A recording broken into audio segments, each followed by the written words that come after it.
I would love to take all of you with me on a journey down the Louisiana Bayou. So let's go ahead and get started.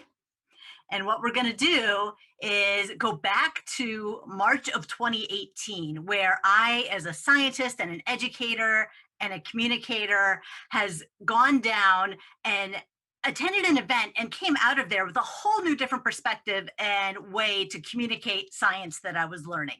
So I went down to LUMCOMP, Louisiana University's Marine Consortium, for an event that focused on the theme of coastal optimism.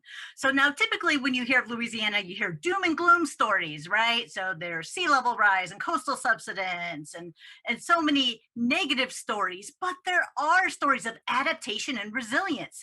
You have a renourishment going on, right? You have marshes that are being rebuilt and levees and structures that are being elevated and people that are succeeding and living in that environment. So when my week at LUMCOM ended and the sun was setting and I was off to the airport trying to think of when I flew home how I was going to share all the great information I learned at my time at LUMCOM. We get in the plane, we buckle our seatbelts, we back away from the gates, and of course, there's a delay for the flight.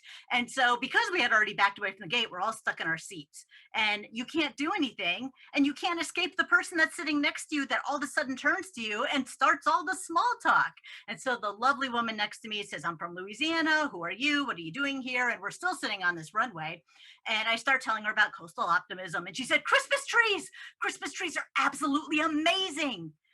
And I know I gave her a look because here it is, the month of March. And why is she talking about Christmas trees? Well, it turns out in Louisiana, for Jefferson Parish, it's one of the locations where after the holidays, the local residents, nonprofit organizations, and the Louisiana National Guard comes together, collects these discarded Christmas trees, and places them in these pens or these cribs that are parallel to the shoreline but offshore. So when there's storm surges or wave energy that comes in, the trees actually lessen that energy, trap the sediments, and it reduces the erosion of the shore behind it. And we've actually collected data on this. Scientists have actually shown it that there's still some loss, but it's significantly reduced compared to the areas that are not protected by these cribs of Christmas trees. So, hey, yay, Christmas trees. And so I finally get home and I walk through my dining room, which has been converted into my quilting room, and I see my grandmother's sewing machine on the table. And I'm like, could I do this? Could I actually combine this incredibly passionate story about Christmas trees with sewing and quilting? Okay, how do I do this? How do I move forward? Well, I'm going to need some fabric, right? And so I needed some fabric that represented kind of coastal plants, and I needed fabric that represented waves, and of course Christmas tree fabric too. And there's no pattern that exists to tell a story about Christmas trees on the Louisiana coast. So I made my own pattern, and I want you to view this not as something that is representing quantitative data, but think of these horizontal bars as you go from the top to the bottom of this quilt as a sequence in time, where you'll see a lot of plants in the first bar and a little bit of water. But as you go down in time, you're losing some of the land and you're seeing more water. So you're losing your coast as you're moving down in time through this quilt. Now, as you continue, you're going to get to this point where the Christmas trees have been established offshore. So now what's happening is, yes, you're still getting some land loss, but it's reduced. It's not that same volume of fabric that is getting lost as you move down the quilt.